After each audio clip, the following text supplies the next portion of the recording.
So as I mentioned at the top, this is a personal development podcast, and how I managed to get into these conversations of politics, especially going back a year ago where I did a few of them, I don't really know. But what I have noticed is there seems to be a lot of money in politics, right? There's a lot of clicks in politics. I could put out an episode with, a an Oxford professor on philosophy and he'll do okay, but then I'll do a political episode with all these buzz and these themes in it off the charts. And I know from my own experience, and I'll hold my hands up. I've not been perfect. I've almost thought sometimes of certain videos I could put out that I know would do well, but and there are a lot of episodes I've recorded that I've never released because I know they would do well, but I just don't feel right putting them out. Oh boy, I Um, hope this isn't one of them. but what I'm getting to is this, and one of the things I noticed there seems to be a lot of money in, and this is why I think we see all these great academics being drawn into this game of you won't believe what the woke have done now. Like, how could the look how woke this is? There seems to be so much money, clicks, viral opportunity in that. Why is this? You won't believe what the woke have done. Why is that such a big money maker that I seem to have noticed? Well, you'd have to ask either the people producing or watching the anti woke stuff. I'm in neither camp, so it's hard for me to speak to that. What I will say is there are areas that are much more click worthy. Like, for example, this Amber Heard Johnny Depp trial in the United States, which it's overwhelmingly non-political streamers and audiences that are watching and producing it. I've done a little bit of streaming of it when I kind of am curious as to what's going on, but the audience that has garnered is orders of magnitude bigger than any of the political stuff. So I think there's still way bigger areas, if low hanging fruit, so to speak. But I do think that a lot of the framing, without being as familiar with the anti woke content as maybe you are, I do think that anytime that you can frame an issue as these people are doing something terrible, that's inherently interesting to different factions. And sometimes these people really are doing something terrible, and sometimes it's not so terrible. And we all do that sort of content because people do bad things in the world, and so covering that is legitimate.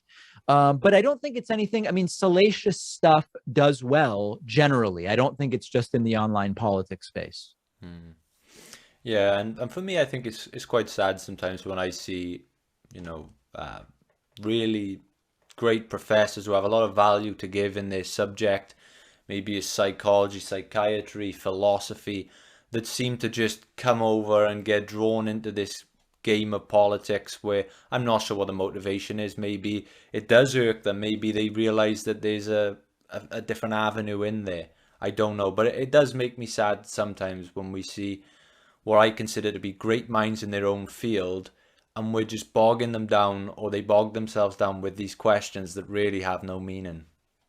Yeah, I'd be curious who you're thinking of. I mean, there's a lot of people I think that have given that a shot, and to different degrees of success for sure. But it's certainly a phenomenon that I am in agreement is a real one. Yeah, for sure. And I don't want to name names too much because some of these people I know, but I'll give you one example. I when I was younger, I read Maps of Meaning by Jordan Peterson, and I thought that was great content for what it was, and I really do enjoy Jordan Peterson's lectures, on psychology, on meaning, his sort of biblical series that you can take value out of, not from a religious point of view for myself, but there is value in there. I've read 12 Rules for Life, I've read Beyond Order, and I do enjoy his lectures, but sometimes I'll go on Twitter and I'll maybe see Jordan reply to something about a certain topic, and I'll think, come on, like I I'm I don't. guessing you weren't thrilled with his opinion of how attractive a heavier swimsuit model was on the cover of Sports Illustrated. You didn't necessarily think that was his peak, I think, is what I'm hearing from you. Yeah, like that didn't really do much for me. I remember when I saw it and I thought, what sort of disappointed me about that more so than anything was that no one really. asked the question. There wasn't. It wasn't. Right. It People wasn't. weren't clamoring for Jordan's opinion about that Yeah, woman. yeah. Yeah, And there no, that's fair. wasn't. It wasn't. It wasn't retweeting something that said, "Wow, look how beautiful this woman is." It was literally, I think, just a photo that really didn't, maybe didn't need to be commented on, or no one asked the question.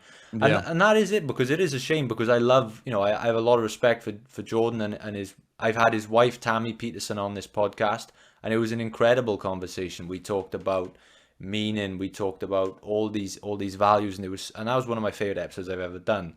There was no politics in it, but I really enjoyed it. And yeah, it is sad when you see what I consider to be great minds get drawn into this game of politics. Well, I agree with you about the example. We have different perspectives about Peterson, which are neither here nor there. But yeah, no, I agree with you. It's happening a lot that folks are sort of tainting their own public perception or public standing by jumping into issues where maybe we didn't need to know their opinions. That's absolutely fair. Yeah, and not to keep sort of going at certain names, and I'm certainly not having a go at anyone right now, but I think a big one for me as well, over the last few years, if you go back to myself, a young guy in university, I used to really love the Joe Rogan experience. I would tune in for personal development, mindset, health and fitness, all these topics, and I wouldn't miss an episode. When I was in university, I would watch every hour of every episode, and I got a lot of value. And there's certain things that stay with me now that I learned through that podcast. But I couldn't probably tell you the last time I listened to an episode of Joe Rogan, because sometimes I'll tune in and I'll think, is this political matter again that I don't really get much information from? There's not much substance to it.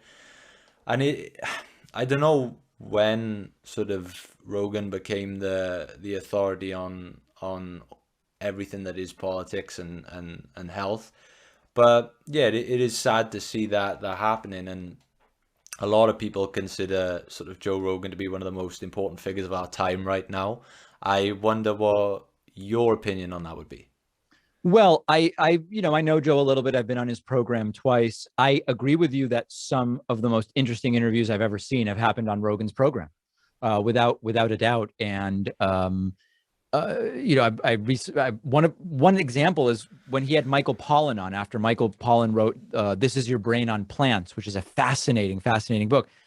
That's really an incredible conversation, and sort of the curiosity that Rogan brings to it. And I mean, it's just fantastic. It's unbridled. It's fantastic. No caveats, and then all the COVID stuff, and then some of the trans stuff, and all these different things where it's like, it has been disappointing, and I have not shied away from criticizing the Rogan podcast when I feel it deserves criticism. It's a very, very mixed bag for sure.